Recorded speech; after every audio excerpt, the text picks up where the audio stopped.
This channel does not promote any violent, harmful, or illegal activities. All content provided by this channel is meant for an educational purpose only. খবরের দিকে আমাদের নজর থাকছে। আগামীকাল রাজ্যে আসছেন প্রধানমন্ত্রী নরেন্দ্র মোদী। মালদায় ৩,২৫০ কোটি টাকার উন্নয়নমূলক প্রকল্পের উদ্বোধনের কথা সোশ্যাল মিডিয়ায় জানিয়েছেন প্রধানমন্ত্রী নরেন্দ্র মোদী। আগামীকাল উদ্বোধন হবে হাওড়া গুয়াহাটি বন্দে ভারত স্লিপার ট্রেনের। এতে প্রধানমন্ত্রী অত্যন্ত আনন্দিত, সোশ্যাল মিডিয়ায় পোস্টে উল্লেখ করেছেন তিনি। এবং আগামীকালই বালুরঘাট হিলি নতুন রেল লাইন, নিউ জলপাইগুড়িতে অত্যাধুনিক মালবাহী ট্রেনের রক্ষণাবেক্ষণ কেন্দ্র, শিলিগুড়ির লোকো শেডের উন্নয়ন ও জলপাইগুড়িতে বন্দে ভারত ট্রেনের রক্ষণাবেক্ষণ ব্যবস্থার আধুনিকীকরণের মতো গুরুত্বপূর্ণ প্রকল্পগুলি শিলান্যাস করা হবে। পাশাপাশি 4টি নতুন অমৃত ভারত ট্রেনেরও সূচনা করা হবে। সোশ্যাল মিডিয়ায় পোস্ট নরেন্দ্র মোদীর।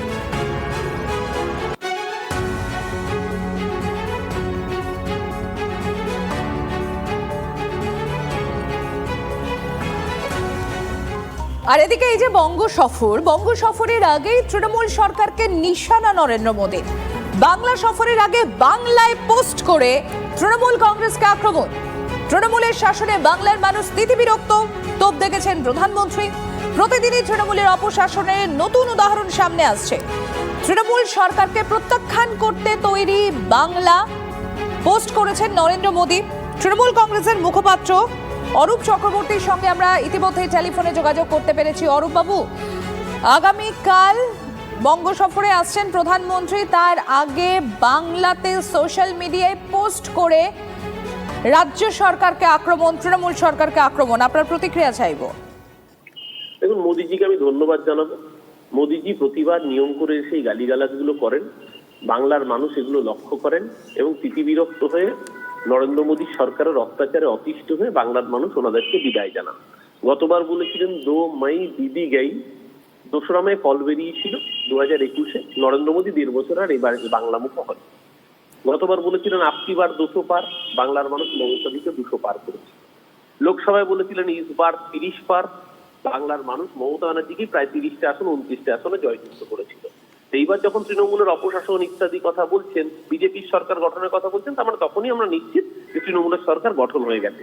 কারণ বিজেপির এমন সুশাসন গোটা ভারতবর্ষের মানুষ দেখিয়েছে যে বাঙালি যেখানেই যাচ্ছে বিজেপির সুশাসনে বাঙালিকে পেটানো হচ্ছে বাংলা ভাষায় কথা বলার অপরাধে।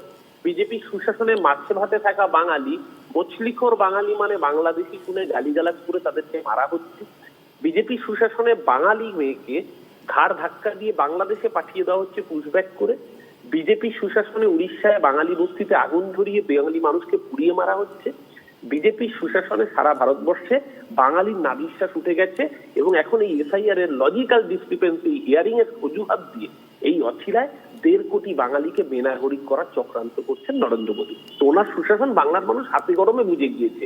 এমন সুশাসন দিয়েছেন, হাইকোর্ট গুঁতো দেওয়ার পরে, সুপ্রিম কোর্ট থাপ্পড় মারার পরেও 100 দিনের টাকা দেননি। বাংলার গরিব মানুষ এই ঠান্ডায় মাথায় ছাদ নেই, আবাসের ছাদ পায়নি নরেন্দ্র মোদীর সুশাসনের জন্য। তাই বাংলার মানুষ বুঝে গিয়েছে নরেন্দ্র মোদীর দল কি জিনিস। 2021-এ থাপ্পড় মেরেছে, 24-এ ঘাট ধাক্কা দিয়েছে, 26-এ গঙ্গাসাগরে বিসর্জন দেবে ভারতীয় জনতা পার্টি। ধন্যবাদ অরূপ বাবু। চাকুলিয়ার বিডিও অফিসের তাণ্ডবের ঘটনা নিয়ে মুখ্য সচিব ডিজির সঙ্গে ফোনে কথা সিইও মনোজ আগরওয়ালের। চাকুলিয়া পরিস্থিতি স্বাভাবিক হলে শুনানি শুরু হবে। শুনানির তারিখ শেষ হলে দেয়া হবে অতিরিক্ত সময়, এমনই খবর পাওয়া যাচ্ছে কমিশন সূত্র মারফত। এই রাজ্যে আসছেন 3,000 নতুন অবজারভার, তাদের মধ্যে 330 জন আসছেন বাইরের রাজ্য থেকে। রোলের সময় পুলিশ কমিশনের অধীনে না থাকলেও নিরাপত্তা দিতে হবে। এর পাশাপাশি নির্দেশ দেওয়া হয়েছে কমিশনের তরফ থেকে। এদিকে শুনানির নথি হিসেবে মাধ্যমিকের অ্যাডমিট কার্ড দেয়া নিয়ে নয়া নির্দেশ নির্বাচন কমিশনের। মাধ্যমিকের অ্যাডমিট কার্ড যারা নথি হিসেবে জমা দিয়েছেন এমন ব্যক্তিকে ফের শুনানিতে ডাকা হবে। অ্যাডমিট কার্ড গ্রহণ করলে শাস্তি হবে নির্দেশিকা কমিশনের পক্ষ থেকে।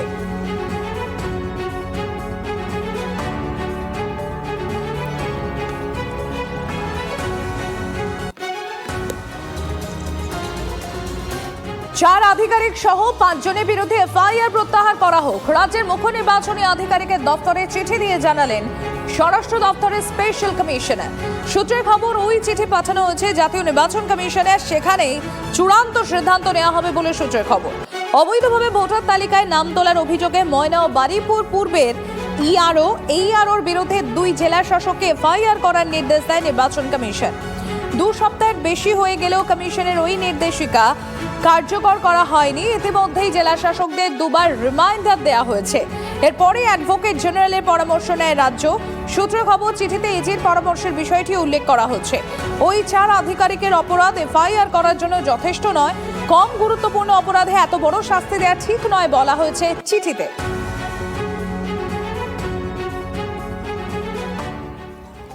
একটা অপরাধে মদত দিয়েছেন ক্যামেরার সামনে, প্রশাসন বা শাসক দল কোনো ব্যবস্থা নেয়নি।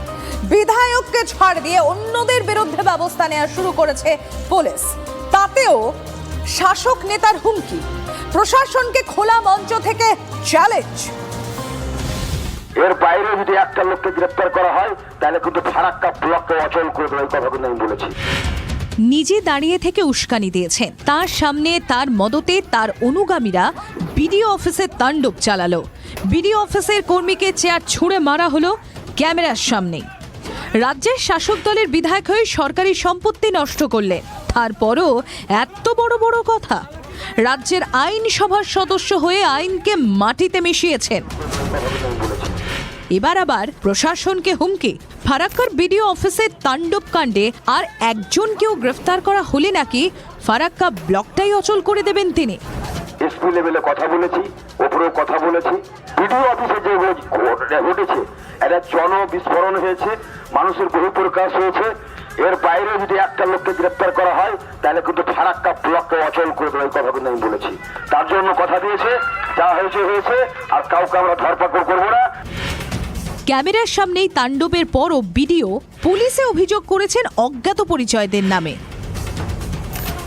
বিধায়কের নাম লিখতে ভয় পেয়েছেন। আপনি এনাকে চেনেন? এনাকে চেনেন? আপনি এমএলএ থাকতে এমএলএ কে চেনেন না? আপনি এখানকার এমএলএ কে চেনেন না? কোথাও কি ভয় পাচ্ছেন? কোথাও কি ভয় পাচ্ছেন? এমএলএর উপস্থিতিতে হলো আপনি আন্দোলন লিখলেন, কোথাও কি ভয় পাচ্ছেন? মেদিনীপুরের সভা থেকে অভিষেক বন্দ্যোপাধ্যায় বলেছেন, এটা রাখতে দিলে আলসার আর বাড়তে দিলে ক্যান্সার, রেখে দিলে আলসার আর বাড়তে দিলে ক্যান্সার। পাল্টা রাজ্যের বিরোধী দলনেতা বলছেন, ঠিক বলে যেটা ওদের ক্ষেত্রেই প্রযোজ্য। আগুন জ্বালাচ্ছে তৃণমূল, পূর্বে তৃণমূল। ফারাক্কার ঘটনায় মনিরুল ইসলাম কি এই গোত্রেই পড়ছেন? প্রথম অপরাধের জন্য মনিরুলের বিরুদ্ধে কোনো ব্যবস্থা নেয়নি প্রশাসন। শাসক দলেও সাবধানবাণী শোনানোর প্রয়োজন মনে করেনি। তাই কি বারবার বেপরোয়া Monirul? Bureau report, TV9 Bangla.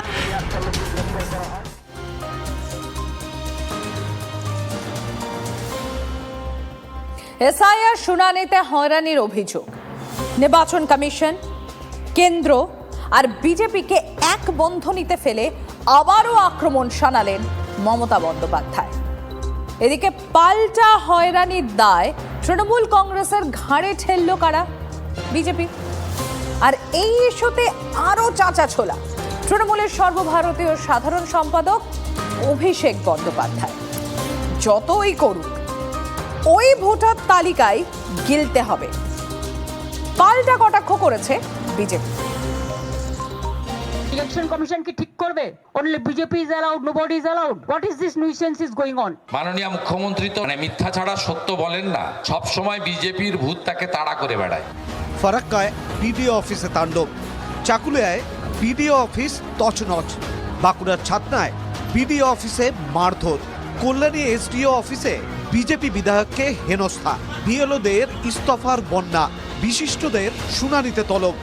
SIR এর শুনানি পর্ব জুড়ে ঘটনার ঘনঘটা, আর তা নিয়েই ফের নির্বাচন কমিশন, কেন্দ্রীয় সরকার ও বিজেপিকে এক বন্ধনীতে ফেলে আক্রমণ শানালেন মমতা বন্দ্যোপাধ্যায়। পাল্টা জবাব দিয়েছে বিজেপিও। প্রতিদিন চেঞ্জ করে করে হোয়াটসঅ্যাপে আর ডিরেকশন দিয়ে প্রতিদিন এই 2 মাসে 200 বার নোটিশ এসছে। বিএলওরা প্রেসারে পাগল হয়ে যাচ্ছে। ইতিমধ্যে 100 জনের মতো লোক মারা গেছে। কি সাংঘাতিক সিচুয়েশন! কোন স্টেটে হচ্ছে না এগুলো। বৈধ ভোটারকে অবৈধ বানানোর প্রক্রিয়া যেভাবে বিএলওদের মধ্যে দিয়ে করা হয়েছে, তার কারণে আজ কিছু মানুষকে ডেকে পাঠানো হচ্ছে। এই শুনানিগুলোর কোনো প্রয়োজন ছিল না।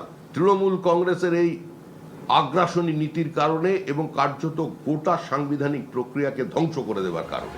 এসআইআর এর শুনানি পর্ব চলাকালীনই কমিশনের খাতায় মৃত বাস্তবে জীবিত এমন অনেককে সভামঞ্চে হাজির করেছেন তৃণমূলের সর্বভারতীয় সাধারণ সম্পাদক অভিষেক বন্দ্যোপাধ্যায়।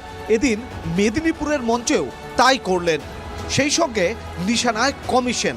জ্ঞানেশ কুমার ভ্যানিশ করে দিয়েছে, জ্ঞানেশ কুমার দেখতে পাচ্ছে না। জ্ঞানেশ কুমারের জন্য একটা নতুন প্রকল্প বাংলায় চালু করতে হবে, ছানি অপারেশন ছানিশ্রী, বিজেপি নেতাদের ছানি কাটানোর জন্য। ফর্ম 7 ইস্যুতেও তৃণমূল বিজেপির সংঘাত চরমে। মুখ্যমন্ত্রী নিজেই সাংবাদিক সম্মেলন করে এই বিষয়ে প্রশ্ন তোলেন। সবাইকে বলবো, যেখানে যেখানে আনঅথরাইজড পেপার পাবে এবং বাল্ক পেপার পাবে সেখানে তারা এফআইআর করবে।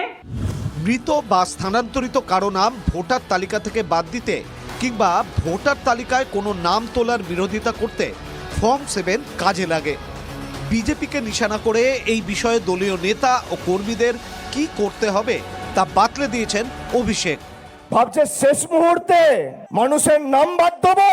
16, 17, 18, 19 যদি কোনো বিজেপির নেতা ইআরও অফিসে ফর্ম জমা দিতে আসে 10টার বেশি, তাহলে রবীন্দ্রসঙ্গীতের সাথে একটু ডিজেও বাজিয়ে দিয়ে ডিজেও শুনিয়ে দেবে ভদ্রভাবে। অভিষেক যা করতে বলেছেন তাতে কেউ কেউ বিতর্কের গন্ধ পেলেও শুভেন্দু শুধু নিয়তির কথা শুনিয়েছেন। এই ভোটার লিস্ট আপনাকে গিলতে হবে, এই ভোটার লিস্ট গিলে ভোটে লড়তে হবে, লড়ে আপনাদের হারতে হবে এবং আপনাদের সব চোরেদের সপরিবারে জেলে যেতে হবে। সপরিবারে যাবে। এসআইআর এর শুনানি পর্ব চলবে আগামী সোমবার পর্যন্ত। তারপর ছাড়াই বাছাই করে চূড়ান্ত ভোটার তালিকা প্রকাশ হতে হতে আরও সময় লাগবে। দিনে দিনে আরও চড়বে রাজনীতির পারদ। Bureau report, TV9 Bangla.